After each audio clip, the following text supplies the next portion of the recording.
Hello நண்பர்களே, welcome to home style cooking. இந்த சேனலை இன்னும் சப்ஸ்கிரைப் பண்ணாமல் இருந்தால் சப்ஸ்கிரைப் பண்ணிடுங்க. பக்கத்தில் இருக்க பெல் ஐக்கான் ப்ரெஸ் பண்ணி ஆன்ல கொடுத்துருங்க. வெறும் 4 பொருட்கள் வச்சு எப்படி ஈஸியான மேங்கோ புட்டிங் செய்கிறதுன்னு சொல்லிட்டு பார்க்கலாம்.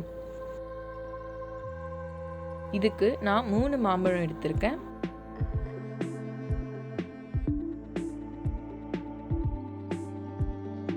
இப்போ இதில் இருக்கிற தோலை மட்டும் தனியாக எடுத்துகிட்டு நம்ம கட் பண்ணிக்கலாம்.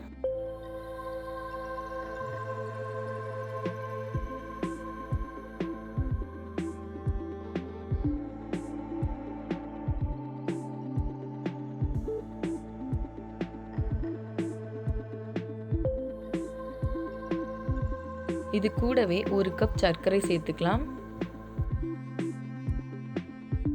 இதை அரைத்து எடுத்துக்கலாம்.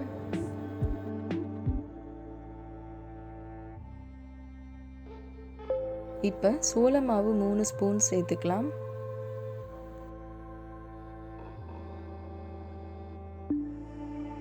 அரை கப் பால் சேர்த்து இதை நல்லா கலந்துக்கலாம்.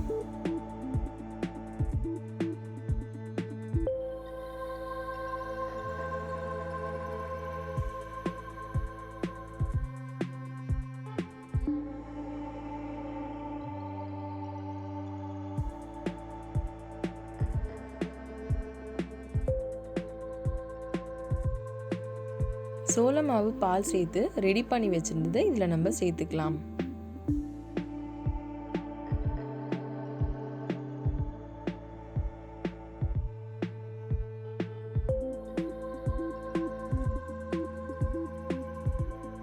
லைட்டாக இந்த மாதிரி திக்கானதும் நம்ம எடுத்துடலாம்.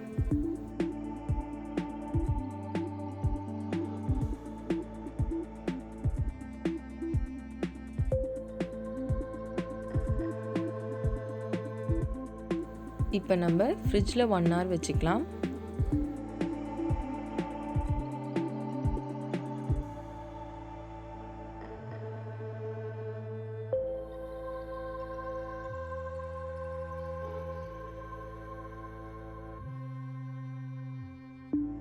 இங்கே பாருங்க, மேங்கோ புட்டிங் ரெடி.